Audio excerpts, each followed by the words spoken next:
Sementara Ketua Umum PDI Perjuangan Megawati Soekarno Putri memuji putusan Majelis Kehormatan Mahkamah Konstitusi atas pelanggaran etik soal putusan syarat usia Capres-Cawapres.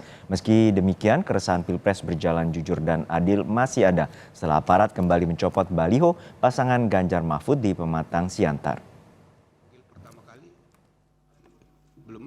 Munculnya sejumlah kejadian yang mengiringi pemilihan presiden 2024 bikin resah karena merusak demokrasi.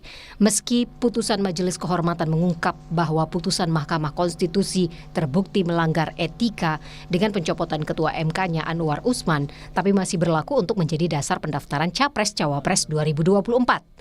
Hal yang disinggung Ketua Umum PDI Perjuangan Megawati Soekarno Putri yang memuji Majelis Kehormatan sekaligus menyindir putusan MK tentang syarat usia Capres-Cawapres. Putusan MK ini yang menjadi dasar Komisi Pemilihan Umum menerima Gibran Rakabuming Raka, Wali Kota Solo, yang merupakan putra sulung Presiden Joko Widodo, menjadi calon wakil presiden untuk Prabowo Subianto.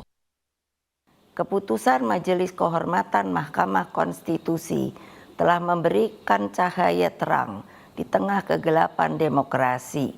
Keputusan MK tersebut menjadi bukti bahwa kekuatan moral, politik kebenaran, dan politik akal sehat tetap berdiri kokoh meski menghadapi rekayasa hukum konstitusi. Hukum harus menjadi alat mewujudkan keadilan. Hukum harus menjadi alat mengayomi seluruh bangsa dan negara Indonesia. Dengan keadilan inilah kemakmuran pasti akan bisa diwujudkan. Jangan biarkan kecurangan pemilu yang akhir ini terlihat sudah mulai akan terjadi lagi. Gunakan hak pilihmu dengan tuntunan nurani. Ganjar Pranowo, bakal capres kader PDIP, sudah menyampaikan keresahannya soal Pilpres di akun media sosialnya, menyinggung etika demokrasi yang dilanggar dalam rangka Pilpres 2024. Dari situ saya semakin gelisah dan terusik. Mengapa sebuah keputusan dari sebuah proses dengan pelanggaran etik berat dapat begitu saja lolos? Apa ada bentuk pertanggungjawabannya kepada rakyat secara hukum? Sebetulnya tak cuma putusan MK, tapi juga berlanjut dengan aksi pencopotan baliho Ganjar Mahfud oleh aparat di sejumlah daerah. Di Pematang Siantar, pencopotan dilakukan saat Ganjar berada di Pematang Siantar. Ganjar minta aparat adil dan jujur dalam pelaksanaan Pilpres 2024. Tenang, jangan emosi, mungkin perlu mendapatkan penjelasan, klarifikasi dari para petugas aparat, bagaimana cara pemasangan yang benar, dan pada aparat berikan sosialisasi agar terjadi satu sikap yang fair gitu ya, sehingga masyarakat tahu, aparat juga tahu, sehingga kalau ada yang dicopot, mungkin harus bersih, dicopot semua. Kalau boleh dipasang, pasang semuanya. Nah ini perlu edukasi sehingga tidak memancing emosi. Satpol PP beralasan baliho Ganjar dipasang di area terlarang. Tapi setelah video pencopotan viral dan diprotes, Satpol PP mencopoti juga baliho Prabowo Gibran dan Anies Mohaimin.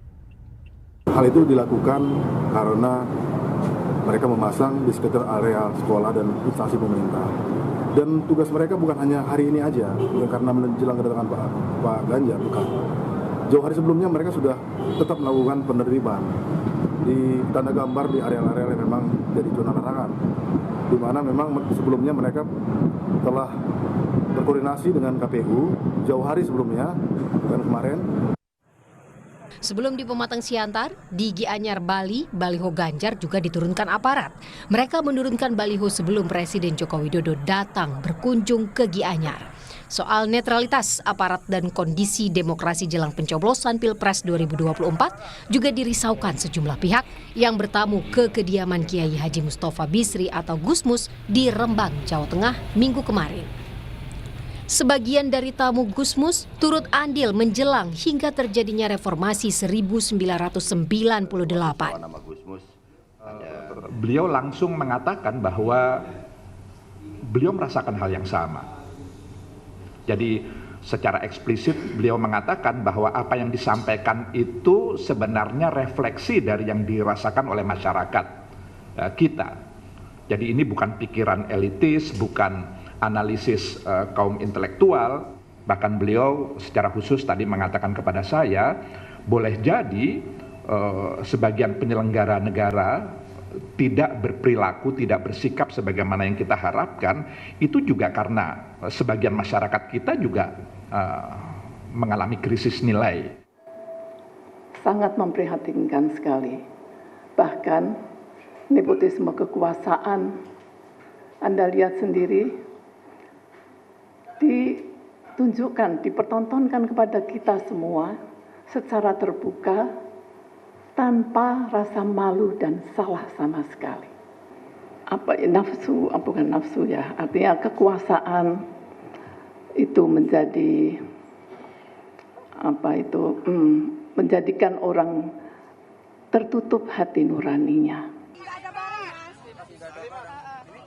Sementara Gibran mulai berkampanye di sejumlah tempat, menyosialisasikan programnya di tengah pendukungnya. Di Palembang, Sumatera Selatan minggu kemarin, Gibran menyatakan yakin bersama Prabowo bakal menang Pilpres 1 putaran. Memang santai, dan kalau teman-teman lihat survei, ya memang surveinya seperti itu. Kalau trennya seperti itu, ya artinya memang benar-benar 1 putaran. Jadi kita harus kerja keras lagi. Aparat boleh mengeklaim netral, namun sejauh mana tindakan aparat bisa dinilai masyarakat, apakah adil dan netral dalam pemilihan presiden? Dan apakah ini sekedar oknum atau memang ada instruksi atasan seperti yang jadi dugaan sejumlah orang karena gerakan yang masif? Tim Liputan, Kompas TV.